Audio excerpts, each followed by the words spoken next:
তো রেডি হয়ে গেল বন্ধুরা, একদম গরম গরম পালং চিংড়ি। তো মজাদার চিংড়িটা চাইলে আপনারা রান্না করে খেতে পারেন আর শেয়ারও করবেন বেশি বেশি করে। আসসালামু আলাইকুম সবাইকে। আপনারা সবাই কেমন আছেন? আশা করি ভালো আছেন। আমরাও আল্লাহর রহমতে ভালো আছি। তো প্রতিদিনের মতো আজকেও হাজির হলাম বন্ধুরা। আজকে কোনো ব্লগ ভিডিও দেব না, আজকে একটা রান্না করব। তো ভাবলাম রান্নাটা যেহেতু করতেছি আপনাদের সঙ্গে শেয়ার করি। তো এখানে আমি নিয়েছি পালং শাক, আর এখন তো শীতকাল এসে গেছে, খুব সুন্দর সুন্দর সবজি বাজারে উঠেছে। তো আমি এখানে নিয়েছি পালং শাক। পালং শাক আজকে আমি পালং শাক আজকে রান্না করব চিংড়ি দিয়ে। তো পালং চিংড়িটা খুব সহজে ঘরে থাকা উপকরণ, অল্প উপকরণ দিয়ে কিভাবে মজাদার একটা পালং চিংড়ি রান্না করা যায় সেটাই আপনাদের সঙ্গে আজকে শেয়ার করব বন্ধুরা। তো একদম ফ্রেশ পালং শাকগুলো আমি নিয়েছি। তো বাজারে এখন সবগুলো সবজিই ফ্রেশ। আমি এখন এগুলো কেটে নেব, নিয়ে ভালো করে পরিষ্কার করে নেব। আর আমি এখানে নিয়েছি চিংড়ি। তো চিংড়ি আমি নিয়েছি মিডিয়াম সাইজেরটা, আপনারা চাইলে বড়টাও নিতে পারেন, আবার ছোট কুচো চিংড়িটাও নিতে পারেন। আমি নিয়েছি এই সাইজের চিংড়িটা। তো চিংড়িটা আমি ভালো করে কেটে পরিষ্কার করে নিয়েছি। এখন আমি পালং শাকটা কেটে ভালো করে পরিষ্কার করে নেব, তারপর আমি রান্নাটা বসিয়ে দেব। তো বন্ধুরা ততক্ষণ পর্যন্ত সঙ্গেই থাকুন। তো এই তো বন্ধুরা, আমি পালং শাকগুলো এভাবে কেটে নিয়েছি। পালং শাকগুলো আমি মিডিয়াম সাইজ করে নিয়েছি, আপনারা আপনাদের পছন্দ মতো কুচি করে নিতে পারেন। একটু বড় বড় করেই নিয়েছি আমি, কারণ পালং শাক হলো একদম নরম, গলে যায়। তো এই জন্য এই সাইজটা করে নিয়েছি আমি। আর এখানে নিয়েছি পেঁয়াজ কুচি করে, এখানে 3টা মিডিয়াম সাইজের পেঁয়াজ নিয়েছি আমি কুচি করে। এখানে আমি নিয়েছি একটা দেশি রসুন কুচি করে নিয়েছি, 3টা ছোট ছোট নতুন আলু কুচি করে। আর এখানে নিয়েছি কাঁচামরিচ আমি 5টা কুচি করে নিয়েছি, ঝাল একটু বেশি দেব। তো এই তো আমি এখন বসিয়ে দেব। পাতিলের মধ্যে আমি তেল পরিমাণ মতো দিয়ে দিয়েছি, তেলটা গরম হয়ে গেছে। আমি এখন পেঁয়াজ কুচিগুলো দিয়ে দেব।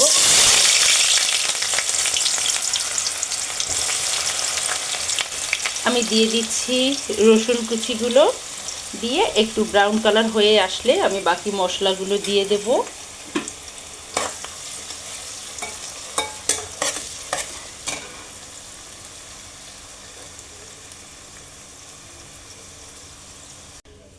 তো আমি এখন এখানে দিয়ে দেব একটু জিরার গুঁড়া, আমি দিয়ে দেব স্বাদ মতো লবণ।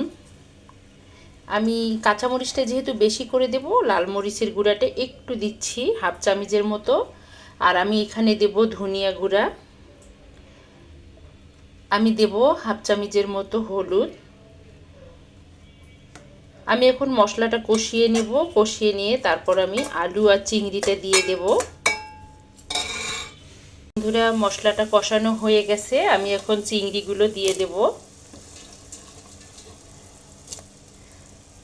আমি এখানে কেটে রাখা আলুগুলো সাথে দিয়ে দেব, কারণ শাকটা আমি পরে দিয়ে দেব। আলুটা একটু যেহেতু শক্ত, এজন্য চিংড়ির সাথে আমি দিয়ে দিলাম আলুটা।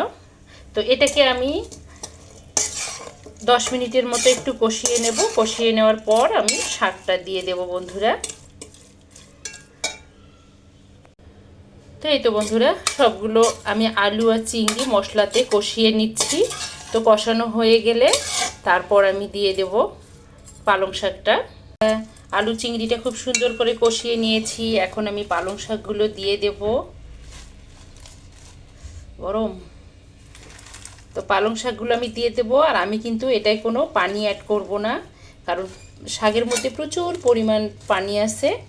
তো এটা শুধু ঢাকনা দিয়ে আমি 10 মিনিটের জন্য কুক করে নেব।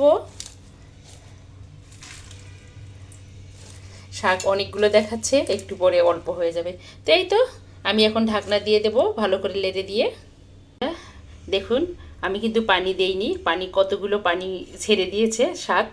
তো এই তো তেলটা উপরে উঠে আসছে, পানিটাও ছেড়ে দিয়েছে। আমি আর 5 মিনিটের মধ্যে নামিয়ে নেব। তবে আমি এই পর্যায়ে দিয়ে দেবো কাঁচামরিচটা, কারণ আমি তেলেতে কাঁচামরিচটা দেইনি, দিলে কাঁচামরিচটা ভাজা হয়ে যেত আর ফ্লেভারটা ভালো আসতো না।